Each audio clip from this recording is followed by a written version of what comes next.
seems very different from what Paimon imagined.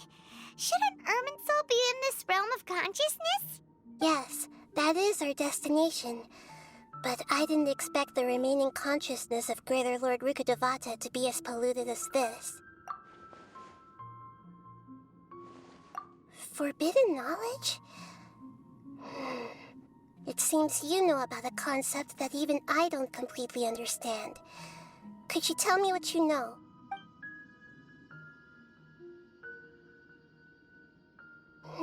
Your inference seems logical enough. Forbidden knowledge once polluted the desert thousands of years ago, but was successfully repelled thanks to King Deshret's self-sacrifice, and Greater Lord Rukkadhevata nearly exhausting her power. Then, a second instance of forbidden knowledge pollution occurred during the Conria Cataclysm 500 years ago. But I'm afraid it is much more serious this time, with Irminsul itself already in danger. So, if we're in the remaining consciousness of Greater Lord Rukkadhevata, and it's also been affected by forbidden knowledge pollution, then does that mean, in order to save us, Greater Lord Rukkadhevata? Yes. It's very possible that she sacrificed her life in the fight against forbidden knowledge. She didn't completely eradicate forbidden knowledge, but if it weren't for her actions, the pollution would have been far more rampant over these past 500 years. The way that everyone, including me, has forgotten everything about forbidden knowledge may very well be due to her restoration of Irminsul. Aww. Do you feel sad, Nahida? I'm just sharing her pain. The pollution of her consciousness here is severe. There is madness, chaos, and pain all around us. Did she fight to resist the forbidden knowledge pollution in such terrible conditions, all the way up to her last breath? She even used her last remnant of lucid consciousness to leave a clue for us to follow. Yes, her words were distorted by forbidden knowledge, so that's all we could hear. But now, we have a chance to find the answer to this mystery. We can cross the polluted consciousness until we found the right path to meet with her lucid consciousness. And then, we'll let Greater Lord Rukkadhevata tell us the truth in person. Each of us need to be mindful of the state of our own consciousness while we are here. Even with the Gnosis' protection, we must always keep a clear mind. Otherwise, we could go mad at any moment. That's so scary. Don't worry. It should be easy enough for you to keep that mind of yours clear, Paimon. Let's go.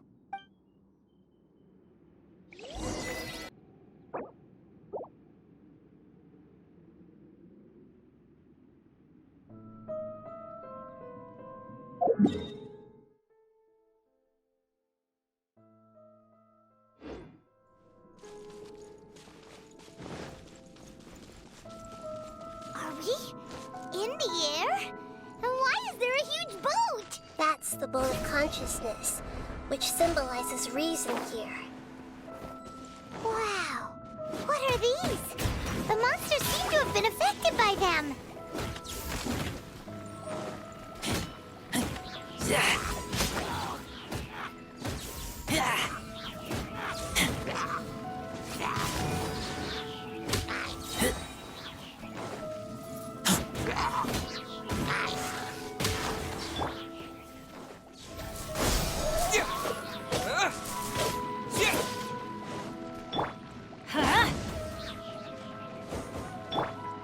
Born of icy...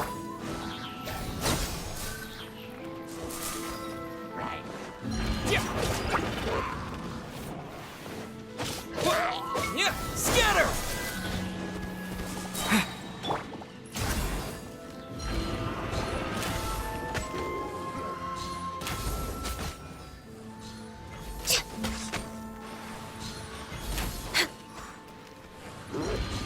Next on the agenda...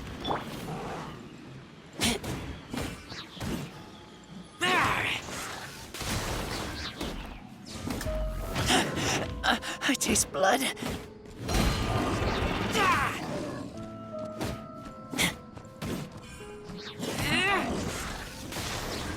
Let's light it up!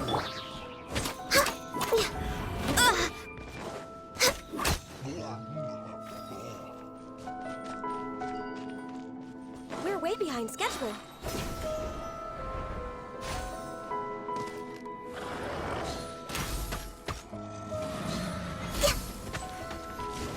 No touching!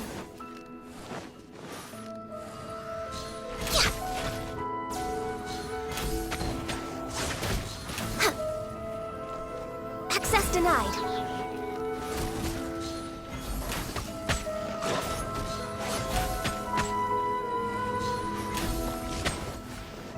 Born of ice and frost.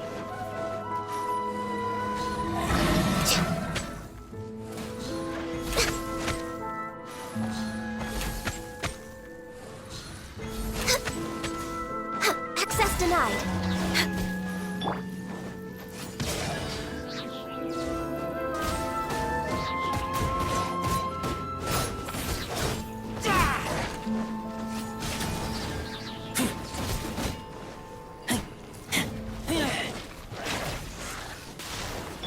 Born of ice and frost.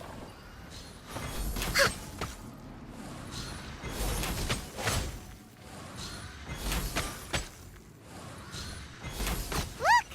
Four-leaf sigils have appeared in the sky!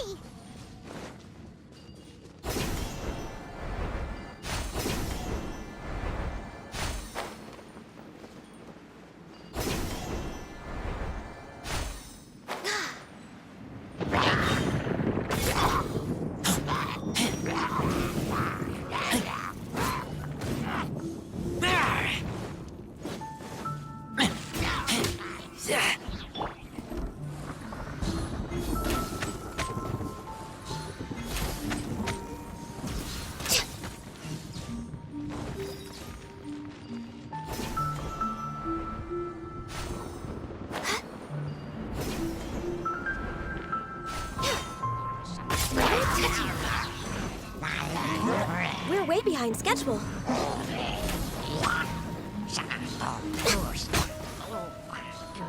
I'm a little low on energy.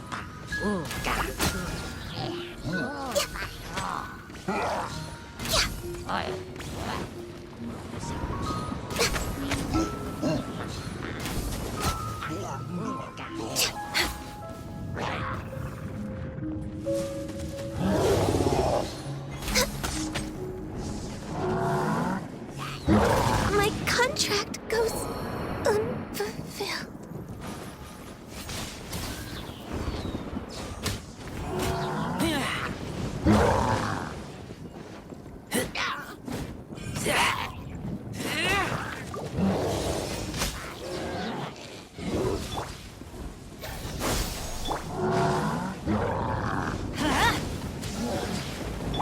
Access denied.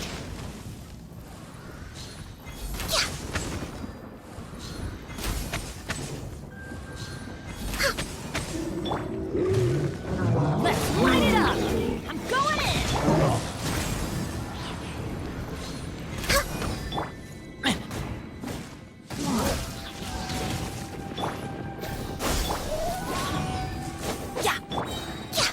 Born of ice and frost.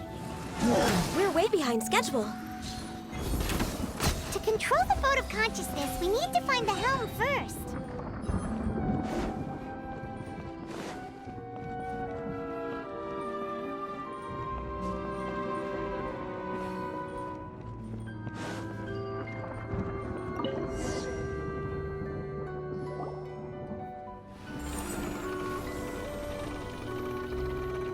We changed direction. Are we still going the right way, Nahida? Judging from the current route, the boat of consciousness will soon take us out of here.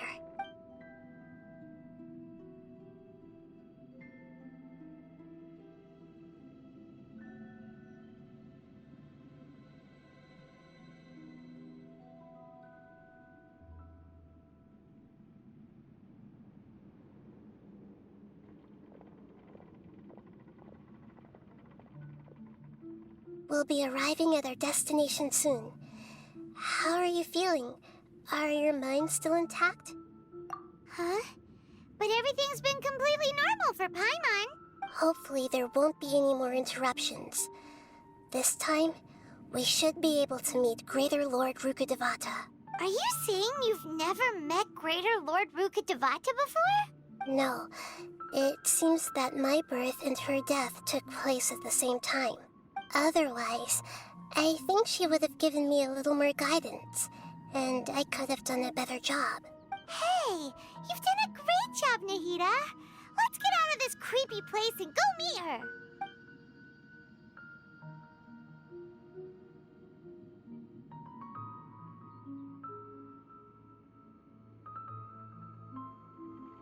Is this the place you were talking about? The base of Irminsul?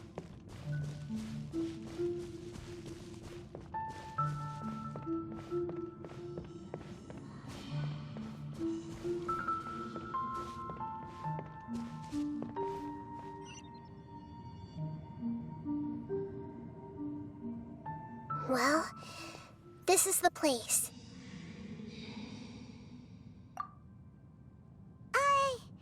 We're here to find Greater Lord Rukkadhevata, right? But the one standing over there is...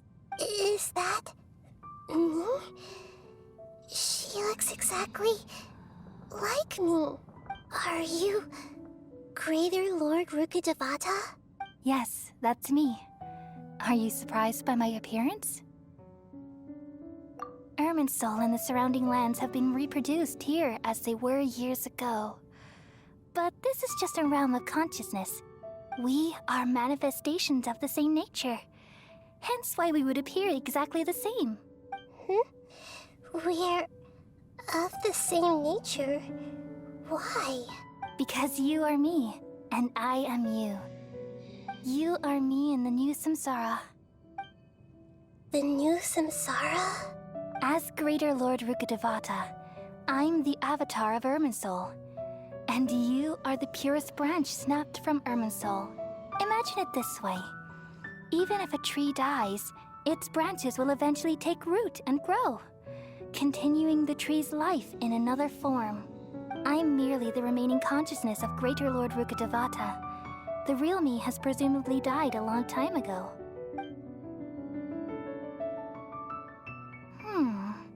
Judging from your appearance, I've probably been dead for 500 years. But you're finally here. My new self in the samsara. If this is true, then am I going to be a great Archon like you someday? Though we share the same nature, our fates are bound to be different. All things have their own fate. When a branch grows into a mature tree, it won't be the same as the original tree. That's why fate is the ultimate knowledge, isn't it? That's a great insight. Yes, very good. It's also precisely why you won't become like me. Really? But perhaps you may become an even greater Archon than I. I already see a determination in you that I didn't possess in my time. And the future that it leads you to will be yours alone, along with the blessings from your past experiences. Don't worry. The growth of wisdom is like that of a plant. You only need to wait quietly for the flower to bloom. Come to think of it, the sages never had the faintest inkling of the meaning of wisdom. Thank you. Nothing makes me happier than discovering that the Archon I always admired was in fact myself in another fate. It's so nice to speak with you, Greater Lord Rukkadhevata. I've always wanted to meet you. The feeling is mutual. From the moment I snapped the branch off Irminsul and created you, I've also looked forward to talking with you. Could you tell me why you wanted to create me? And what exactly happened when you died? Ah, I see. You're here seeking answers, right? Everything that day, even the sky itself, changed into a color like this. At that time, the seven were all summoned to the nation of Conria. Except for me. I had a more important task to attend to. I had to protect Irminsul. The disaster occurred together with the pollution of forbidden knowledge. At that very moment, with my consciousness connected to Irminsul, I sensed something was wrong. The pain started to torment my mind. By the time I reached Irminsul, It was already displaying signs of corruption. Had I not repelled the pollution of forbidden knowledge with King Deshret thousands of years ago, I might have felt even more hopeless and lost. So what exactly is forbidden knowledge? It's a kind of knowledge that doesn't belong to this world, and a form of truth that can't be understood. It came from the very bottom of the abyss. Even I could never understand it. The world is constantly rejecting it, leading to all kinds of bad phenomena. If we allow forbidden knowledge to pollute Irminsul, I'm afraid the entirety of Teyvat could fall apart. So, there's knowledge that even the God of wisdom can't understand? At that time, I knew I couldn't repel the forbidden knowledge with my strength alone, which is why I created a device that compiled human wisdom and named it the Akasha. It's truly the world's most amazing invention. Thank you. For a long time, I thought dreams were the fruit of human wisdom. Though it was selfish to do so, I borrowed people's dreams using the Akasha. Then I compiled their wisdom and all of my own power. Well, did it work? Thanks to the wisdom of the people of Sumeru, almost all the forbidden knowledge was cleared from Irminsul. But things didn't go as smoothly as I thought. I had a terrible headache, which gave me an uneasy feeling. And then I remembered that my consciousness was also connected with Irminsul. It brought me knowledge and wisdom, but vile corruption as well. From the very beginning, my existence had been polluted by the forbidden knowledge. Oh no. How could that happen? I've experienced that pain in your consciousness. It must have been a horrible experience. Yes, but my feelings weren't important. The important thing was that even if I died, my existence and everything related to me would continue to exist in Irminsul as memories and knowledge, meaning that the forbidden knowledge couldn't ever be permanently eradicated. And there's no way for me to eliminate myself.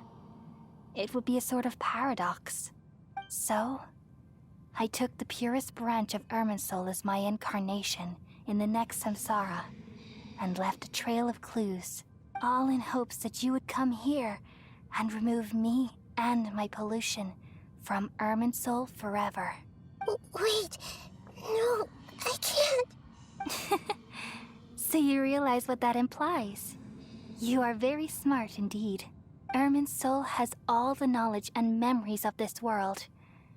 And as you've realized just now, removing me from Irminsul means I essentially will never have existed in this world.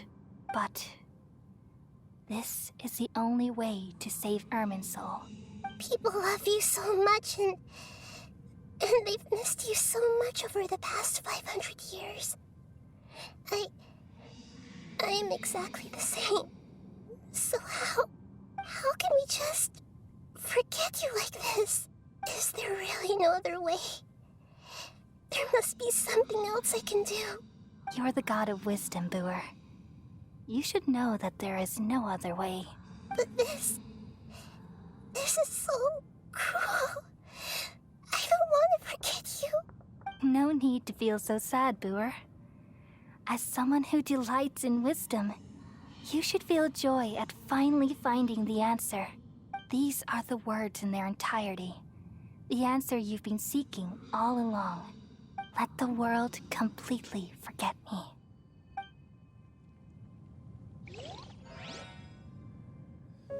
We all nestle under the great tree of wisdom, peering out to perceive the world. From the earth and from the rain, we perceive its wonders, until we become a white bird to perch atop a branch, and finally snap off the most important leaf. Once upon a time, I alone dreamed in this world. In my dreams, everybody would also dream after they fell asleep. Wild and wonderful thoughts would emerge from their minds. Some tumbled to the ground, and others floated to the sky, connecting all things in the world into one dazzling net. Among a plethora of worlds were numerous smaller worlds, all of fate, finding within the tapestry their brilliant glow. I gradually understood that these indescribable and constantly changing things are the most profound things in the world.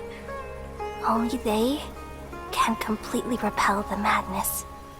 Only dreams can awaken consciousness from the deepest darkness.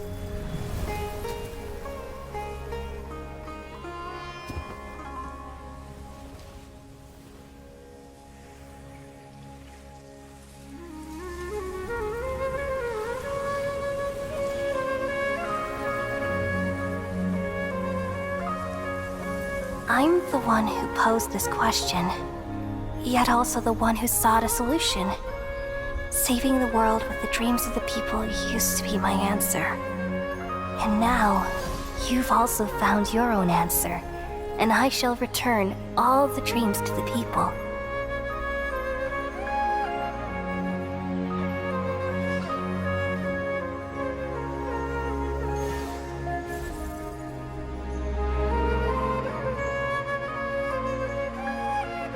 Goodbye, people of Sumeru.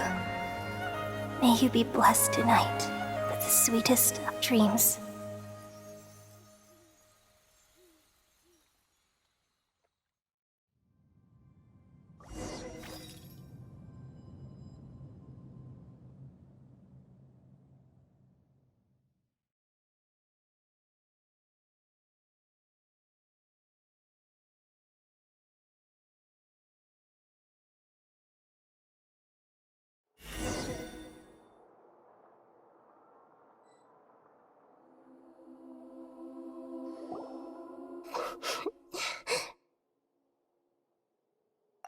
I'm alright. I'm just a little confused. We've just saved the world, right? So why am I crying? I don't know where this feeling inside of me is coming from, but I feel very sad. Just now, we used the power of two gnosis to successfully connect with the Ermin soul consciousness from 500 years ago. Then, we removed the remaining pollution from Merman soul. Yeah, what's wrong? Weren't you there just now?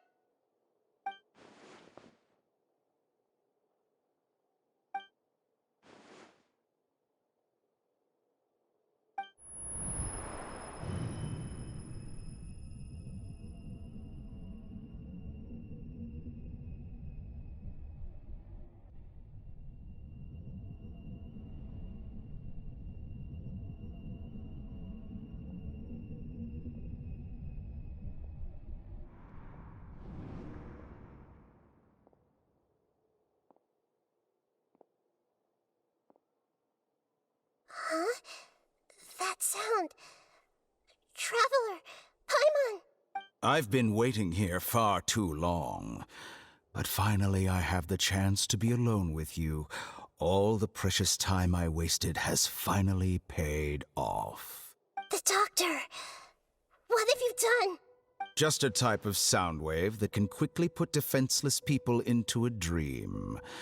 As I expected, it doesn't have any effect on gods. This is the only thing of interest I found among the sages' research. I thought I'd take it for a little spin. Don't worry. I know you would never forgive me if I actually killed them. I'm here to negotiate with you. Naturally, I won't do anything dangerous that could potentially damage our relationship. Negotiate with me? I heard you had already left Sumeru. Why are you here again now? I left Sumeru, but I also stayed in Sumeru. Even the God of Wisdom is restricted by the habits of cognition. How disappointing. You mean there are many many different versions of you in this world? An astute guess. Even the same individual will have different cognitions at different ages. A long time ago, I made a major decision in hopes of preserving all my perspectives of how I observed the world. Observation is the first step of any experiment, but observing the current world doesn't satisfy me. It lacks an important dimension, that of time. So I saved segments of all my ages and made them into independent individuals. That's all there is to it. Indulge me. How does the God of Wisdom find my method of seeking knowledge? It's an insult to the very concept of life. Life inherently has many rules and restrictions, each with its own significance and reason to exist. They can't be broken on a whim. Good. Amazing, even. Indeed, it's difficult for humans to make peace with themselves, not to mention oneself from a different period. Since you're in the academia, why wait until now to show up? You could very well have stopped us and helped that fake god. Simple. Let me ask you this. Would any staff member ever help the subject in the middle of an experiment? It was my experiment. So why should I interfere with the results? The academia saw the plan to create a god as their ultimate goal, yet you only saw it as an ordinary experiment. You really are crazy. If the experiment succeeded, you would have had a new god on your hands. How would you have faced your own god then? Would you still take the same stance? Would you still hold the same view of yourself? I'm first and foremost a scholar. These results should be left to the judgment of the hypothetical me confronted with that outcome. But you're right. And that's exactly why I'm disappointed with the conclusion of this experiment. As an individual, you don't have any sense of belonging. You seem to have even fewer convictions than a typical scholar. Oh no, I certainly have my own convictions. They just don't fit your standards, that's all. All right, that's enough conversation for today. The experiment is over, and it's time to tidy up the equipment and reclaim any useful materials. For example, the Gnosis. Lesser Lord Kusanali, you're an intelligent Archon. I'm sure you understand the disparity in our combat abilities at this time. Besides, you have no way to use that electro-gnosis in battle. Didn't you say you were here to negotiate with me? Somehow, it's starting to seem like you intend to take it by force now. I'm merely stating a fact. After all, I'm also a scholar. Naturally, I hope to show proper respect and dignity to the God of Wisdom. Your hypocrisy is built on absolute confidence. I understand your scheme, but... what if I were to destroy the Gnosis now and awaken the heavenly principles? Awaken the heavenly principles? Do you think that's really possible? The heavenly principles have been silent for many years, but the Gnosis are symbols of their control over Teyvat and all the laws. Will the destruction of a Gnosis attract the attention of the heavenly principles? And if so, how do the Fatui plan to deal with the consequences? Do you dare to gamble such a possibility with me? Gamble? How surprising. I thought you would show evidence or use rigorous reasoning to prove your point. The word gamble is the last thing I expected to hear from the God of Wisdom. But this is a clever move. You must have seen through me when I first captured your consciousness. As a scholar, I respect all possibilities. This has always been my principle and is an essential trait as an experimenter. Indeed, I can't ignore this possibility. So tell me then, what are your conditions? This foreign Gnosis will only lead to disaster if it stays in Sumeru. But this electronosis is the prize I obtained after defeating one of your fellow Harbingers. Now, as the one who initiated this cascade of events, shouldn't you pay the corresponding price? Price? Interesting. What price would you have me pay? How about erasing all your other segments? So this is how you wish to restrict me, the most threatening opponent of the Nation of Wisdom. What you request of me is like plucking out the eyes I have placed in the dimension of time. Segments are extraordinarily difficult to make. They require extremely rare resources and enormous amounts of time and effort, requiring me to destroy them all here and now. Bravo. A suitably wise decision on your part. Yes, how very interesting. Can I assume that you have long been wary of me? Among all the versions of me, this segment you see now is the most selfish. If it weren't me, your idea wouldn't have worked. What did you see when you were imprisoned? You were observing me, and that's how you know I've long grown tired of their doubts and endless arguments. Like you said, it's difficult to make peace with yourself.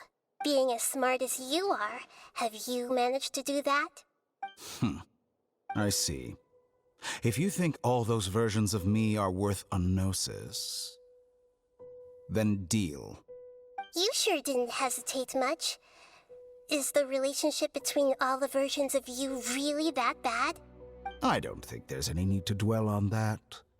The surplus versions of me can be exchanged for a gnosis. Do you think anyone can offer themselves at a higher price? Besides, with my abilities, it's only a matter of time until I find better perspectives.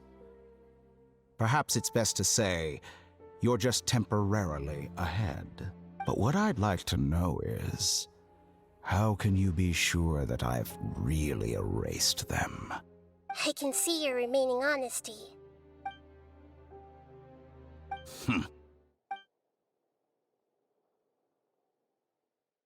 What a ridiculous decision! You can't be serious!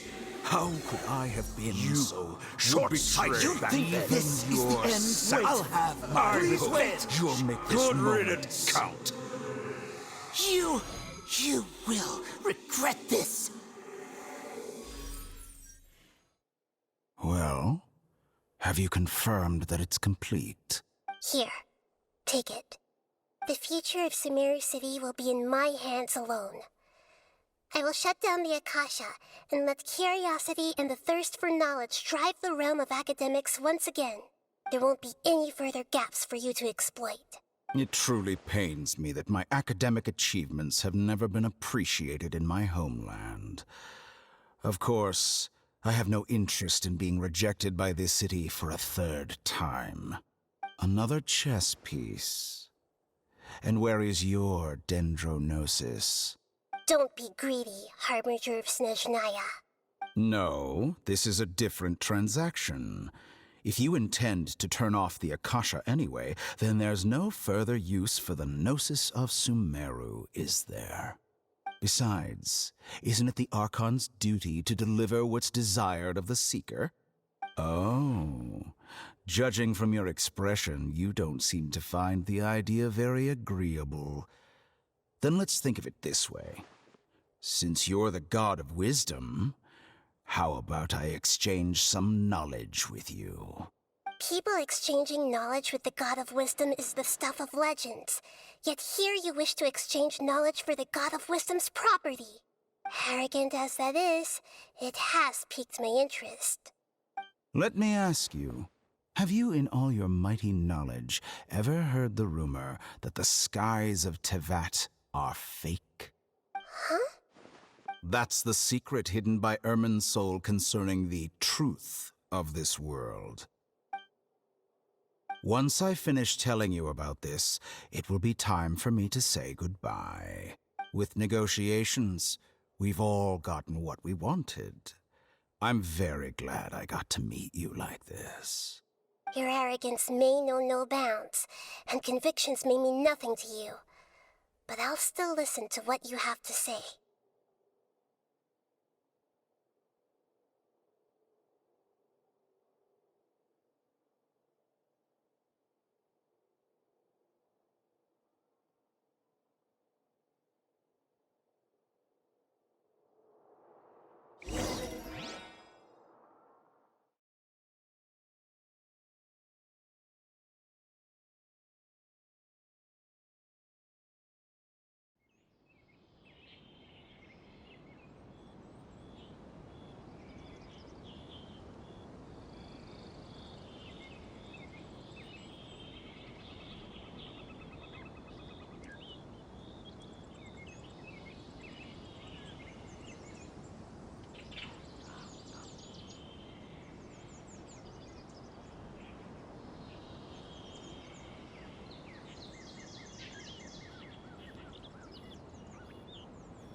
Together! Okay. Wake him up.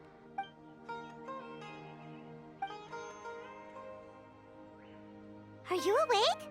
Kali says it's time for breakfast. Come on, get up! Good morning! How are you feeling today? Good to hear. It looks like we've recovered pretty well. Not even Tainari could stop us from going out now, right?